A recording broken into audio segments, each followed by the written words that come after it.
ओम श्री गणेशाय नमः। सर्वमंगल मांगल्ये शिवे सर्वार्थ साधिके शरण्ये त्र्यंबके गौरी नारायणी नमोस्तुते।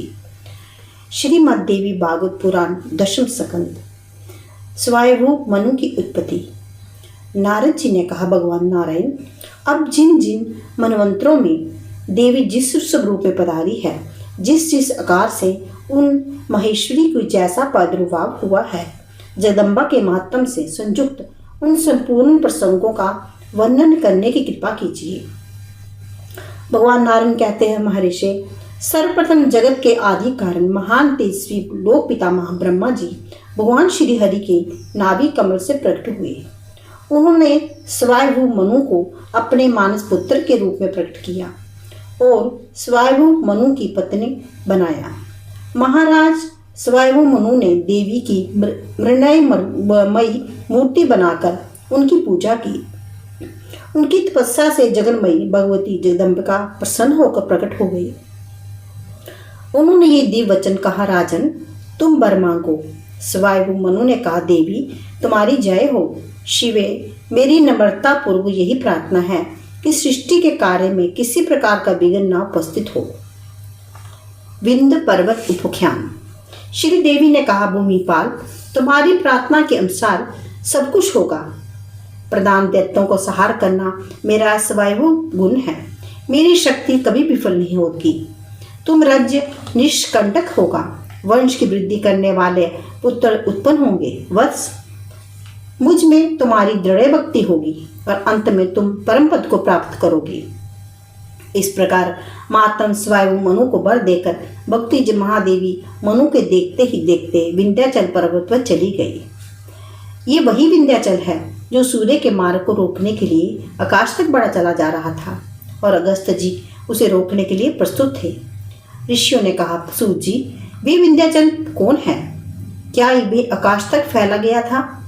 उसने क्यों सूर्य के मार्ग को रोकने का दुष्प्रयत्न किया था और उस महान उन्नत पर्वत को अगस्त जी ने आगे क्यों बढ़ने दिया? सूची कहते हैं, ऋषियों, संपूर्ण पर्वतों में श्रेष्ठ विंध्याचल नाम का पर्वत था। एक समय की बात है, देव ऋषि नारद जी अत्यंत प्रसन्न होकर इच्छा पूर्वक भूमंडल पर विचरते हुए उस सर्वगुण संपन्न विंध्याचल पर्वत पर पहुंच गए। विंध्याचल ने कहा, देव ऋषि, कहिए, आपका श्रेष्ठ आगमन कहाँ से हुआ है? आपके पधारने से मेरा ग्रह पवित्र हो गया। जैसे सूर्य जगत के कल्याणार्थ भ्रमण करते हैं, वैसे ही आपका भ्रमण करना देवताओं का अभय प्रदान करने के लिए ही है। नाथ जी, आप अपने मन की बात मुझे बताने की कृपा कीजिए। नारद जी बोले, पर्वतराज, इस समय सुमेरु गिरी में से आ रहा हूँ। वहां मैंने इंद्र, अग्नि, जम, वरुण के बहुत से लोग देखे हैं। पर्वतराज विंध्य, वहां से मैंने नाना प्रकार के भोग प्रदान करने वाले देवताओं को भी देखा है। तदंतर नारद जी ने हिमालय तथा सुमेरु पर्वत की महिमा तथा प्रशंसा की। उसे सुनकर विंध्य के मन में ईर्ष्या उत्पन्न हो गई। उसने सोचा, ये सूर्य ग्रहों और नक्षत्रों से संपन्न होकर सुमेरु गिरी की प्रदक्षिणा करते हैं। इसी कारण ये पर्वत अपने को सर्वश्रेष्ठ मानता है। अब मैं इसे ऊंचे श्रृंगों से उस सूर्य को मार को रोक दूंगा। तब देखूंगा कि रोके हुए सूर्य के किस प्रकार उसकी परिक्रमा करते हैं। यो विचार करके विंध्यागिरि ने अपने शिखरों को आकाश तक फैलाया।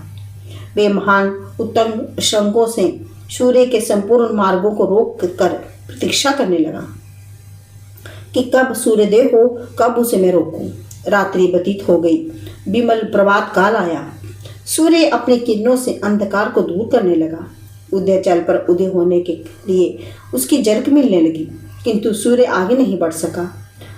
उन्हें पता लगा कि सुमेरु की सर्पदा करके विंध्याचल ने उनके मार्ग को रोक दिया है। सूर्य बड़ी चिंता करने लगे, परंतु वे मार्ग नहीं मिला। इस प्रकार प्रजा के लिए असमय में ही विनाश का काल उपस्थित हो गया। समस्त जगत में हाहाकार मच गया।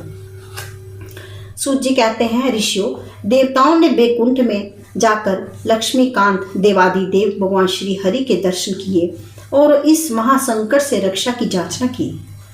भगवान श्री हरि ने कहा, महानुभाव देवताओं, भगवती आदि उपासक परम तेजस्वी अगस्त मुनि इस समय काशी में विराजमान है। विंध्या पर्वत के उत्कर्ष को वे ही रोक सकते हैं। तुम वहां जाओ और परम प्रतापी द्विजवर अगस्त्य को प्रसन्न करके उनसे इस विषय में जांचना करो। सूची कहते हैं, ऋषियों, इस प्रकार भगवान विष्णु से आदेश प्राप्त करके प्रधान देवता संदेह रहित होकर नम्रता पूर्वक काशीपुर को गए।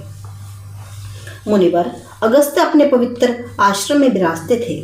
समस्त देवता दंड की भांति उनके चरणों में गिरकर बार बार प्रणाम करने लगे। वे बोले, महर्षि, विंध्य पर्वत ने सूर्य को मार्ग को रोक लिया है। इसमें त्रिलोकी में हाहाकार मच गया है।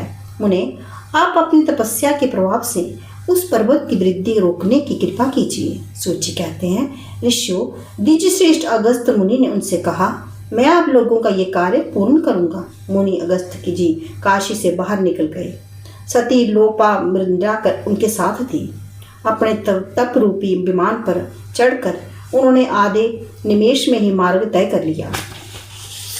आगे जाकर देखा कि विंध्य पर्वत ने अत्यंत ऊंचे होकर आकाश को रुद्ध रखा है। मुनि की सम्मुख उपस्थिति देखकर विंध्य कांपने लगा।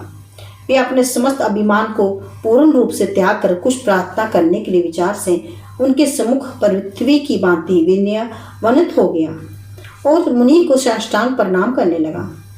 उस समय नम्र शिखर वाले उस विंध्य नामक महान पर्वत की इस रूप को पड़े देख मुनिवर अगस्त्य जी मुख पर प्रसन्नता छा गई।